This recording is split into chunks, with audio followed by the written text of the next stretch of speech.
सरपंच संतोष देशमुख यांच्या हत्ये प्रकरणाला आज 11 दिवस पूर्ण होत आहेत आणि त्याच अनुषंगानं राज्यभरात जर बघितलं तर एकच गदारोळ सुरू आहे आणि याच अनुषंगानं मस्साजोगमध्ये शरद पवार जे आहेत ते 21 तारखेला या ठिकाणी येणार आहेत आणि सध्या मस्साजोगमध्ये याच पाहणी दौऱ्यासाठी अपर पोलीस अधीक्षक सचिन पांडकर आणि त्यांचं जे पथक आहे पाहणी करण्यासाठी या परिसरात पोहोचलेलं आहे, गाव परिसरात पोहोचलेलं आहे। आता शरद पवार यांच्यासोबत किती खासदार किती आमदार येतील याचा आकडा आणखीन स्पष्ट झाला नाही, मात्र सुरक्षेच्या दृष्टीने जर पाहिलं तर कुठेतरी अनुचित प्रकार घडू नये यासाठी पोलीस जे आहेत बीड पोलीस सतर्क होताना आपल्याला पाहायला मिळतात। हे गावचा हा संपूर्ण जो हा परिसर आहे याच परिसरामध्ये शरद पवारांचा जो ताफा या ठिकाणी येण्याची शक्यता आहे। बाजूलाच हेलिपॅड देखील बनवण्यात आलेला आहे। माझ्यासोबत अपर पोलीस अधीक्षक सचिन पांडकर सर आहेत। सर, काय सांगाल, दौरा कसा राहील, किती वाजता शरद पवार या ठिकाणी येतील, तुम्ही आज पाहणी केलं?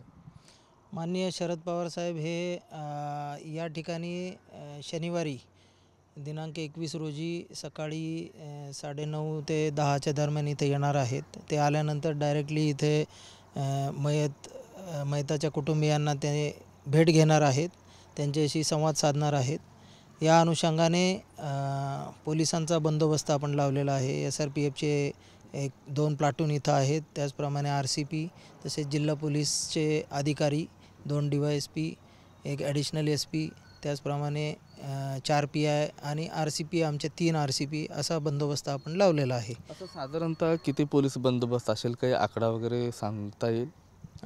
सर्वसाधारणप्रमाणे एक पुरुष अंमलदार जे आहेत ते 125 आहेत आणि 25 महिला अंमलदार आहेत। त्याचप्रमाणे RCPचे प्लाटून आणि SRPFचे प्लाटून देखील आपण बंदोबस्ताकरता लावलेले आहेत। पार्किंगची वगैरे जे सोय आहे त्याचं पाहणी आम्ही आता करत आहोत, त्या अनुषंगाने देखील बंदोबस्त लावत आहोत।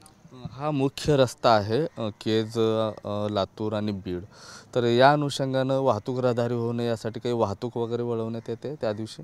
आता ते ऐन वेळेस ठरवण्यात येईल। जर गर्दीचा ओघ खूप वाढला तर त्या अनुषंगाने डायव्हर्ट कसं करायचं त्याचं देखील नियोजन आम्ही करत आहोत। हायवेचे जे पेट्रोलिंगचे आणि ट्रॅफिकचे जे अधिकारी आहेत त्यांच्याशी आम्ही संपर्कात आहोत। त्याचप्रमाणे आमचे जिल्हा ट्रॅफिक युनिट जे आहे ते देखील पाहणी करत आहेत आणि त्या दृष्टीने देखील नियोजन चालू आहे।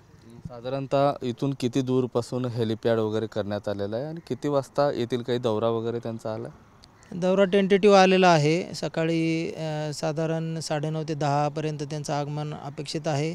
या ठिकाणापासून साधारण 2 ते 2.5 किलोमीटरवरती हेलिपॅड आहे।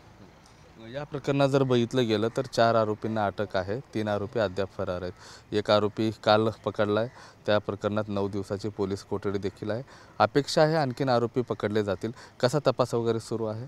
राहिलेल्या 3 आरोपींच्या शोधार्थ आपले जवळपास 4 पथकं आपले राज्याच्या विविध भागामध्ये त्यांचा शोध घेण्यासाठी पाठवलेले आहेत आणि त्यांचा कसोशीने शोध घेण्याचा प्रयत्न चालू आहे। काही राज्याच्या बाहेर जे पथकं आहेत, 2 दिवसात काही आरोपी अटक होतील अशी अपेक्षा पीडित कुटुंबाने बोलून दाखवलेली आहे। बरोबर आहे, राज्याच्या बाहेर देखील असण्याची शक्यता आहे। आपले बॉर्डरपर्यंत आपली काही पथकं गेलेली आहेत, तसं काही आपल्याला शोध लागताच आपण त्याप्रमाणे पुढची कारवाई करत आहोत। नक्कीच हे होते अपर पोलीस अधीक्षक सचिन पांडकर आणि ते सांगतायत की राज्याच्या बाहेर देखील पोलीस पथकं गेलेले आहेत आणि लवकरच जे आहे ते आरोपी अटक करू। आता 21 तारखेला शरद पवारांचा दौरा आहे आणि त्याच निमित्त इथं जे आहे ते पाहणी दौरा त्यांचा पूर्ण होतोय। कॅमेरा पर्सन विनोद सह मी महेंद्र कुमार मुधोळकर, TV9 मराठी, मस्साजोग, बीड।